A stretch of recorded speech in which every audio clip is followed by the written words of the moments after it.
नमस्कार साथियों, स्वागत है आप सभी का आपकी अपनी पाठशाला पर। मैं हूं अंकित अवस्थी। आप हैं मेरे साथ में एक ऐसी खबर के साथ। खबर यह है कि एलन मस्क इंडिया में आने वाले हैं, और आने हैं का मतलब है कि उनका व्यापार इंडिया में प्रसारित होने वाला है, फैलने वाला है। यह सब तब जब डोनाल्ड ट्रंप इस समय अमेरिकी राष्ट्रपति बनने की दौड़ जीत चुके हैं और जनवरी में वो पद की शपथ ले लेंगे। इसी बीच में एलन मस्क, जो कि इनको जिताने में महत्वपूर्ण भूमिका निभाए थे, उनके बारे में सुर्खियां आने लगी कि डोनाल्ड ट्रंप ने एलन मस्क और विवेक रामास्वामी वो व्यक्ति हैं जिन्होंने एलन मस्क को डोनाल्ड ट्रंप को समर्थन दिया था, अपना राष्ट्रपति पद के लिए नाम हटा करके उनका समर्थन कर दिया था। तो बोले साहब, डोनाल्ड ट्रंप ने एलन मस्क और विवेक रामास्वामी को कुछ पद देने का सोचा है अपने कैबिनेट के अंदर। और ऐसे में एक स्टेटमेंट निकल करके आता है, और उस स्टेटमेंट में आता है कि डिपार्टमेंट ऑफ गवर्नमेंट एफिशिएंसी, यानी कि सरकार के द्वारा एफिशिएंसी से काम किया जाए, उसके लिए एक डिपार्टमेंट बनाया गया है जिसका कंट्रोल एलन मस्क को दिया जा रहा है। आपको याद दिला दिया जाए कि एलन मस्क ने 7 सितंबर को, यानी कि जब तक चुनाव नहीं हुए थे, उस समय एक तस्वीर कुछ इस प्रकार से डाली थी खुद के ट्विटर हैंडल पर, डिपार्टमेंट ऑफ गवर्नमेंट एफिशिएंसी, यानी कि सरकारी काम एफिशिएंसी से हो, इसके लिए उन्होंने डॉजी करके, by the way Doge coin करके भी ये ऑलरेडी प्रमोट करते आए हैं। इनका ये सरकास्टिक वीडियो आज इनकी हकीकत बन रहा है, सरकास्टिक फोटो एक हकीकत बन रहा है। और इस पर एलन मस्क ने फिर आज ट्वीट करते हुए कहा, सो व्हाट वुड यू से यू डू हियर। तो department of government efficiency the much will be, कहने का अर्थ यह है कि जो मैं चाहूं वो मैं पाऊं, यही इनका ख्वाब है, यह होता दिख रहा है। खैर, अमेरिका में इनको डिपार्टमेंट ऑफ गवर्नमेंट एफिशिएंसी की सुर्खियां हैं, वहीं भारत में सुर्खियां हैं इनके यहां आने की। और ऐसे में जब ट्रंप जनवरी में शासन संभालेंगे, उनसे पहले ही एलन मस्क को भारत सरकार उनकी जो आवश्यक रिक्वायरमेंट्स हैं उनको पूरा करके देगी और कह देगी कि आप यहां पर काम कर लीजिए। कहा जा रहा है कि टेलीकॉम मिनिस्टर ज्योतिरादित्य सिंधिया ने स्टारलिंक के बारे में सवाल पूछे जाने पर कहा कि वो हमारे जो नियम हैं उनको मानते हैं, तो हमारे यहां काम करने में कोई दिक्कत नहीं है। ऐसे में बड़ा सवाल यह है कि इस बात से अंबानी को दिक्कत क्या होगी। बाय द वे, आपको पता हो कि आज भारत में जो इंटरनेट वॉर चल रहा है, जिसमें रिलायंस जियो के द्वारा बहुत ही सस्ता इंटरनेट लोगों तक उपलब्ध कराया गया, एयरटेल और रिलायंस के बीच का जो फिलहाल कंपटीशन है, उसके पास लगभग भारत के अंदर डुओपॉली टाइप का मार्केट है। दोनों ने अपने पास ही पूरा भारत का बाजार रखा हुआ है। इस इंटरनेट बाजार में एलन मस्क अपना स्टारलिंक लेकर उतर रहे हैं। अब ये स्टारलिंक क्या है? असल मायने में अमेरिकी कंपनी स्पेस एक्स इंटरनेट को वाया सैटेलाइट उपलब्ध करा रही है पूरी दुनिया में, जिसे स्टारलिंक के नाम से जाना जाता है। स्पेस एक्स जो कंपनी है, ये एलन मस्क की है। इनके द्वारा एक इस प्रकार का राउटर सा उपलब्ध कराया जाता है, जैसे ये आप यहां लगा देख रहे हैं। अंतरिक्ष में लगभग 550 किलोमीटर की ऊंचाई पर हजारों सैटेलाइट्स को धरती के चारों तरफ चक्कर काटने के लिए एलन मस्क ने छोड़ा हुआ है। वहां से इंटरनेट इन राउटर्स तक पहुंचता है, और उस राउटर का उपयोग आप कहीं भी कर सकते हैं। आप पानी के जहाज पर हैं, या रेगिस्तान में हैं, या फिर किसी पहाड़ी पर फंसे हैं, आपको जहां तक सैटेलाइट आपको देख रहा है, तो समझिए कि आप तक इंटरनेट पहुंच जाएगा। और छोटा मोटा नहीं, बढ़िया पावर का इंटरनेट पहुंच जाएगा। यानी कि इनकी इंटरनेट कनेक्टिविटी इटसेल्फ में अन्य सभी के लिए बड़ी चुनौती है। ऐसे में बड़ा सवाल यह है कि एलन मस्क का स्टारलिंक इंडिया अब तक आ क्यों नहीं पाया? क्या इन्होंने आने का प्रयास नहीं किया था?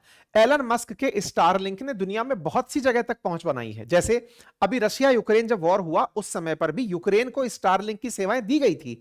कुछ इस प्रकार से यूक्रेनियन फोर्सेस इंटरनेट का उपयोग करती हुई देखी गई थी। वो इस तरह का एक टावर लगाते थे और बढ़िया इंटरनेट यूज करते थे। ऐसे ही सुनने में आया था कि गाजा पट्टी में भी स्टारलिंक ने अपनी सर्विसेज उपलब्ध कराई थी। खैर, फिलहाल के लिए हम तो ये मानते हैं कि इन्होंने दुनिया में जहां भी इंटरनेट उपलब्ध कराया हो, ऐसे में भारत के लिए इनकी क्या विजन है, क्या तैयारी है।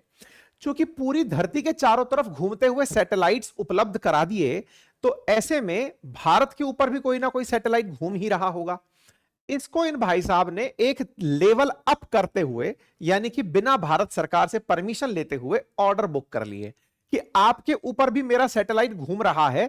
अगर भारत में रहने वाला कोई भी व्यक्ति स्टारलिंक से इंटरनेट प्राप्त करना चाहता है, तो उसके लिए बुकिंग करा दे। इन भाई साहब ने वर्ष 2021 में ही अपने स्तर पर स्टारलिंक की बुकिंग शुरू कर दी और कहा कि 2022 तक मैं भारत में भी इंटरनेट उपलब्ध करा दूंगा। तरीका क्या होगा? तरीका होगा, एक राउटर आप अपने घर पर रखेंगे, आसमान में उड़ते हुए जो सैटेलाइट्स हैं जो कि धरती से 550 किलोमीटर की ऊंचाई पर उड़ रहे हैं, वो वहां से आपके पास डेटा भेजेंगे, आप उनका उपयोग करने लगेंगे। अभी तक लगभग 12,000 से अधिक सैटेलाइट्स अंतरिक्ष में तैर रहे हैं जो कि 150 एमबीपीएस से ऊपर की स्पीड देने को तैयार हैं। खैर, इनके द्वारा किया गया यह प्रयास 2021 में भारत सरकार को पसंद नहीं आया।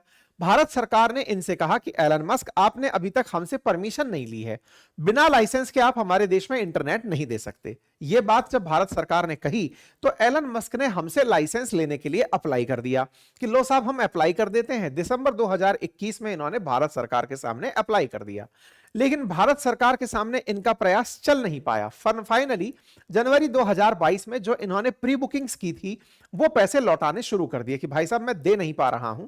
लोगों ने कहा कि यह केवल इसलिए किया गया, भारत सरकार के द्वारा लाइसेंस की टांग इसलिए लगाई गई क्योंकि जियो को या एयरटेल को, जो भारतीय कंपनियां हैं, इन्हें कॉम्पिटिटिवली तैयार करवाने के लिए कहा जा सके कि तुम भी बेटा अपने सैटेलाइट छोड़ो अगर स्टारलिंक को टक्कर देनी है तो। खैर, समय बीतता गया, 2022 शुरू हुआ। 2022 के अंत तक पहुंचते पहुंचते स्पेस एक्स ने डिपार्टमेंट ऑफ टेलीकम्युनिकेशन के पास लाइसेंस के लिए, broadband form of space service के लिए लाइसेंस अप्लाई कर दिया। एलन मस्क ने कहा कि मैं इंडिया के अंदर 5G आने से पहले पहले लाइसेंस प्राप्त कर लूंगा। प्रधानमंत्री के द्वारा 5G वर्ष 2022 के अक्टूबर में लॉन्च किया जाता है और इसी समय स्टारलिंक भारत में नेटवर्क प्राप्त करने के लिए, लाइसेंस प्राप्त करने के लिए तेज गति से काम करने लगता है। 2022 भी चला गया, 2023 में एंट्री हुई तो स्टारलिंक जो है वो जल्दी ही इंटरनेट सर्विस देने लगेगा, ऐसी सुर्खी 2023 के अंत में चलना शुरू हुई। ऐसा क्यों था? क्योंकि अल्टीमेटली सरकार ने इनसे कहा था कि हमारी कुछ कंडीशंस हैं और वो कंडीशन में सबसे बड़ी कंडीशन ये है कि इंडिया का डेटा अगर तुम यूज कर रहे हो, इंडियंस को इंटरनेट यूज कराओगे तो इंडियंस का डेटा भी लोकलाइज्ड करो। मतलब ये ना हो कि तुम यहां से डेटा उठाओ और अमेरिका ले जाओ। अगर तुम्हें सर्विसेज देनी है तो भारत में ही डेटा सेंटर बनाओ ताकि भारत के लोगों की फोटो हो या भारत के लोगों की बातें वो भारत में ही सुरक्षित रहे, कहीं और ना जाएं। ऐसे में स्टारलिंक का प्रयास 2023 में भी विफल रहा। वर्ष 2024 आया।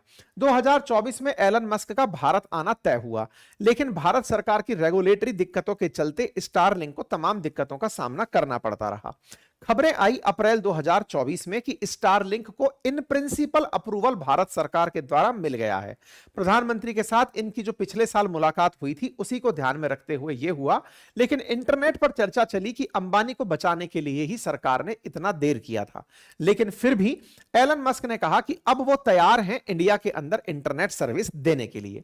सुर्खियां बनती हैं अक्टूबर में कि एलन मस्क जल्दी ही काबिलियत के आधार पर योग्यता प्राप्त कर लेंगे, मतलब काबिलियत के आधार पर परमिशन भारत सरकार से प्राप्त कर लेंगे। यह खबर इसीलिए जोड़कर देखी जा रही है क्योंकि भारत के जो टेलीकॉम मिनिस्टर हैं उनके द्वारा कहा गया है, ज्योतिरादित्य सिंधिया के द्वारा कहा गया है कि अगर वो हमारे कंसर्न्स को पूरा कर लेते हैं, जिनमें सबसे बड़ा कंसर्न है डेटा लोकलाइजेशन, तो फिर वो हमारे साथ जुड़े, इसमें हमें कोई दिक्कत नहीं है। कोई भी व्यक्ति हमसे लाइसेंस ले सकता है अगर वो हमारी कंडीशंस को फुलफिल करता है। तो भारत सरकार के नियमों को अगर आप मानने के लिए तैयार हो तो हम आपको परमिशन देने के लिए भी तैयार हैं। इसमें सबसे इंपॉर्टेंट क्या है? हमारे कानूनों की पूर्ति हो, हमारी सिक्योरिटी का ध्यान रखा जाए और हमारे डेटा को जो डेटा है हमारे यूजर्स का वो भारत में ही रखा जाए। ऐसे में इंडिया लाइसेंस के अंदर ये निकले हुए हैं और एलन मस्क इस लाइसेंस को निश्चित ही प्राप्त कर जाएंगे। फिलहाल ये लाइसेंस प्राप्त करेंगे और उस लाइसेंस की बातें ज्योतिरादित्य सिंधिया जी के द्वारा भी बोली गई कि हमारी बातें कंसर्न है वो पूरा करो तो हम आपको लाइसेंस दे देंगे। इसमें बड़ा सवाल यह आता है कि क्या रिलायंस भी इस मार्केट में कूदेगा?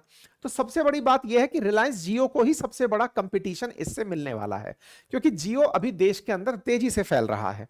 स्टारलिंक आया तो वो एलन मस्क की इतनी बड़ी कंपनी, दुनिया का टॉप बिलियनियर आदमी, अगर वो व्यापार करने आ रहा है तो जियो को टक्कर दे सकता है। जियो को टक्कर देगा तो ऐसे में बड़ा सवाल यह है कि क्या जियो तैयार है टक्कर लेने के लिए? तो इंपॉर्टेंट यह है कि जियो भी वैसा ही सैटेलाइट सिस्टम या एयरटेल भी वैसा ही सैटेलाइट सिस्टम ला सकते हैं जैसा स्टारलिंक लेकर आ रहा है, पहला प्रश्न।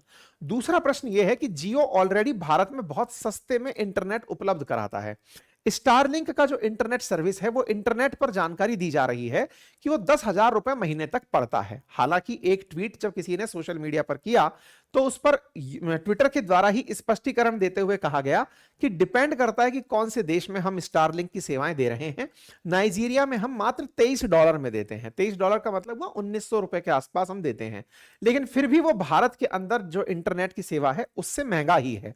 कहने का मतलब यह हुआ कि रिलायंस का अभी भी जो प्राइस बैंड है वो एलन मस्क से बहुत नीचे है। अब ये तभी संभव है कि एलन मस्क भी प्रेडेटरी प्राइसिंग की तरह, यानी इतना सस्ता माल कर दो कि हर आदमी आपका माल लेने आ जाए। अगर वो तकनीक अपनाते हैं तभी वो जियो को टक्कर दे पाएंगे। प्रथम दृश्यता तो यही लग रहा है, अदरवाइज जियो एलन मस्क को टक्कर देते हुए सैटेलाइट सर्विसेज भी ले ही आएगा। अभी तक का अपडेट यही निकल कर आ रहा है। जानकारी पसंद आई हो तो साथियों से साझा करें, चैनल पर नए हैं तो सब्सक्राइब कर लें। हमारा एप्लीकेशन अपनी पाठशाला है जिसका लिंक कमेंट बॉक्स में पिन किया है, जहां मेरे द्वारा पढ़ाई गई हिस्ट्री, ज्योग्राफी, पॉलिटी, इकोनॉमी बहुत ही नॉमिनल कीमत पर उपलब्ध है। साल भर की वैलिडिटी के साथ आप उसे एक्सेस कर सकते हैं। और हां, मेरे हैंड रिटन नोट्स भी आपके घर पर डिलीवर होने के लिए उपलब्ध हैं, उन्हें भी आप घर पर मंगा सकते हैं। Thank you so